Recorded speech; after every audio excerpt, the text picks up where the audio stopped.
Should Suella Braverman go?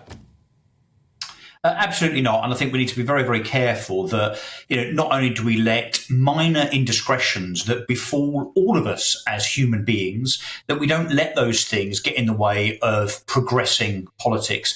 Look, this is, as you've alluded to, Patrick, it's no coincidence, is it, that this incident, this fine, this speeding incident was 12 months ago. Someone, somewhere in the civil service or elsewhere, has had this particular revelation, big inverted commas, in their pocket, waiting for the right time to explode this little bomb for Suella Braverman. It is no coincidence that this comes just a few days after her speech, which was all about actually not just the perils of illegal immigration, but also having a little sly dig at her boss, Rishi Sunak. It's no coincidence that this bomb had dropped just a few days after she made that speech. The reality is she got caught for speeding. She was offered the choice of either a speed awareness course or points. She asked about the course in terms of, let's be honest, she's a high-profile person, was then, is even more so now. She simply requested that for all sorts of very obvious reasons, as anyone that's high-profile is entitled to do, according to lawyers like Nick Freeman, she simply asked that she take that course as a private thing rather than the distraction for the other people on that course of having the then Attorney General on the Zoom call. What on earth is wrong with that? And I really understand, Patrick, why the left are making a meal of this, but it is a storm in a teacup.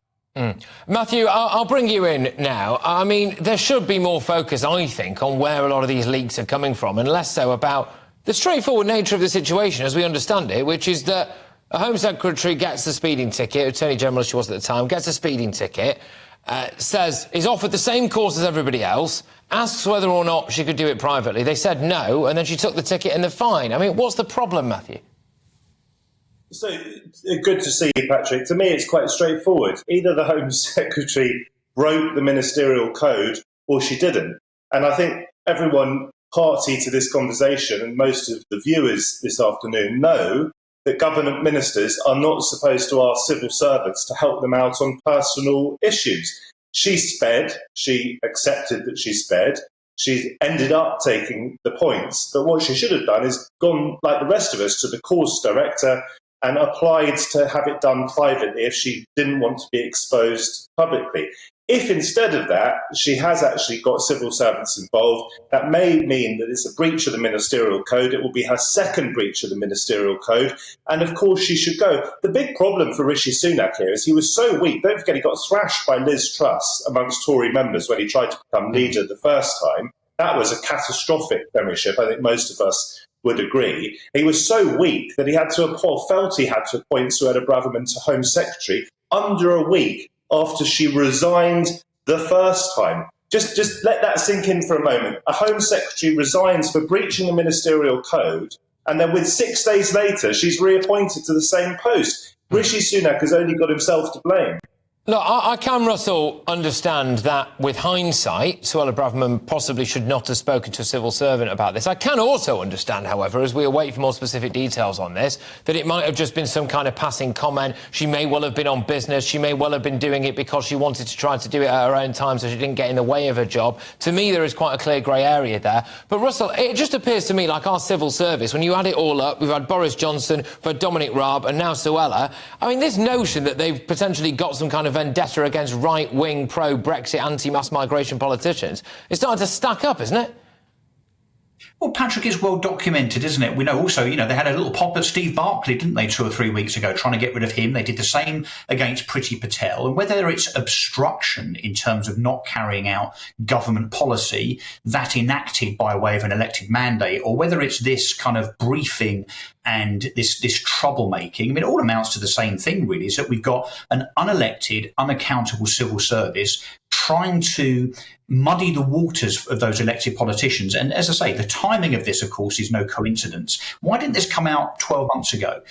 Why is it waited till now? And I think, look, we're on a very slippery slope, honestly, if we really think that the so-called blob, as I think the media call it, if they, as an unaccountable entity, really should have the power that clearly they seem to have, supported by some on the left of the media, the likes of The Independent and the FT and others, and The Guardian, of course.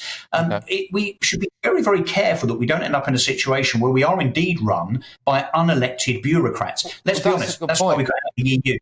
Look, it's a good point. And Matthew, I'll put that to you. We've got a democratically elected Home Secretary here whose primary focus is to get net migration down somewhere in an ideal world below the 700,000 mark, and also to stop the boats, OK? Do you not think the public care more about her doing those things than they do about whether or not she tried to do a private speed awareness course and in the end she took her points on her licence and paid a flipping fine anyway? So first of all, it doesn't look like she's doing a particularly good job in driving those figures down. If you want migration to come down, wait till the news comes out on Thursday, when it's rumoured anyway that Suella Braverman will resign because net migration figures are through the roof. So that answers the first question. Second question is, I think viewers can make their own minds up pending an inquiry. And what a waste of money an inquiry would be. Can't Rishi Sunak have a man-to-woman, as it were, conversation with his Home Secretary and said, look, did you ask civil servants to do this or not? If you did, you've got to go. She refused to ask the question. You played that clip at length. She said her focus was on driving down crime and immigration, got that bit in, but she also refused very specifically to answer the question, very straightforward question, did you ask civil servants to intervene on your behalf to set up a one-to-one course? She didn't answer it. I get that, but Matthew, sorry, just very finally to you, mate, if that's all right. You know, isn't there a fine line here? If it's not the civil servant's job to get involved in personal business, if I was a government minister and I looked over at a civil servant and went, oh, sorry, Tracy, would you mind getting me a coffee, please? All of a sudden, have I got them involved in my personal business? And that's what it takes for them to try to bring me down. And they said I was using them as some kind of lackey. I mean, you know, is this where we're at, Matthew, really? That depends on, if there is an inquiry, what the inquiry finds. But listen, the best way to behave in public honesty is to do so properly, to behave with integrity, and then you don't lose your job. She's already shown that she didn't behave with integrity because she resigned under the Liz Truss administration, as I said, so she's got record on this. The crazy thing is that Sunak, because he was so desperate to become Prime Minister, and because he was in such a weak position having been thrashed by Truss, he felt he had to appoint someone who'd been basically fired the week before or had to resign the week before.